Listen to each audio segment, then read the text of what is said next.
Bonjour à tous, bienvenue sur ma chaîne YouTube. Alors ça y est, aujourd'hui, on va faire un petit point rapide de bateaux fameux des 7 navigatrices inscrites dans le trophée Jules Verne en route actuellement vers la Bretagne. Elles nous ont habitués depuis leur départ à des belles vidéos de mer avec une super ambiance survoltée qu'on adore regarder, survoltée mais sérieuse et travailleuse à bord. Mais malheureusement, vous le savez peut-être déjà, l'équipage 100% féminin d'Alexia Barrier va devoir conclure son trophée Jules Verne sans sa grand voile définitivement abîmée depuis jeudi soir. Finalement, on a parti les Açores parce qu'il nous arrive un truc encore. On a finalement plus du tout de grand voile. Elle en peut plus cette grand voile. On arrive à avancer à une vitesse de 10 à 12 nœuds, ce qui est plutôt pas mal. On est presque sur la route et on arrive à gérer les vagues. Allez, je vous montre à quoi ça ressemble. Bien que les vagues, ça rend jamais très bien avec les téléphones. Mais je peux vous dire que c'est super impressionnant. Une mésaventure qui repousse désormais leur arrivée à Brest à lundi soir, peut-être mardi matin ou mardi dans la journée. Mais pour le moment, ce qu'on a comme date, ça reste quand même encore le lundi soir. On rappelle que cette même voile majeure s'était déjà déchirée en son milieu durant une manœuvre similaire dès jeudi matin, contraignant Alexia, vous l'avez peut-être contraignant Alexia et ses navigatrices à affaler la toile jusqu'au niveau du deuxième riz. Elle comptait rallier Ouessant et la ligne d'arrivée sous cette configuration, au demeurant parfaitement adaptée aux conditions tempétueuses qui sévissaient qui étaient prévues sur les dernières 1000 milles encore à parcourir. Mais hélas, elles sont désormais obligées de se priver de ce qu'il restait de cette voile et de naviguer exclusivement propulsées par leurs mâts et leurs voiles d'avant. C'est ainsi, sous cette configuration, qu'elles ont enchaîné des nouveaux empannages toute la nuit, toutes les 2 nuits précédentes. Elles ont contourné l'île de Ponta Delgada et ont laissé déjà les Açores dans leur sillage en poursuivant leur route vers la Bretagne. Les conditions sur zone, en bordure du sud de la dépression, dans la tempête Ingrid, étaient exactement celles annoncées, plus de 35 nœuds de vent, en force croissante, une mer déjà bien formée, avec des vagues de plus de 6 mètres croisées venues du nord-est. Ça, vous le savez déjà.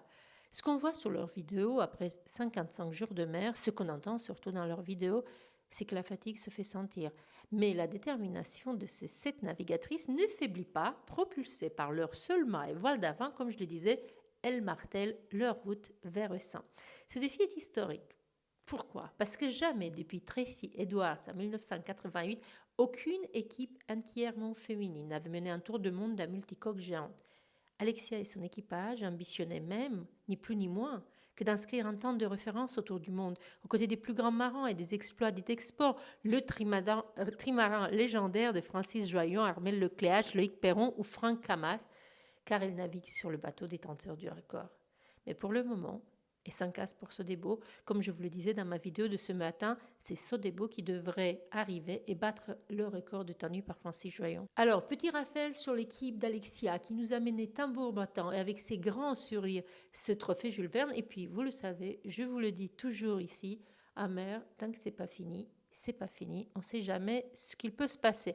Alors les filles, elles s'entraînent depuis 2 ans sur des modes 70, puis sur un maxi trimaran, guidées par des experts du multicoque comme Clément Surtel, qui est, je crois, aussi leur expert météo à terre.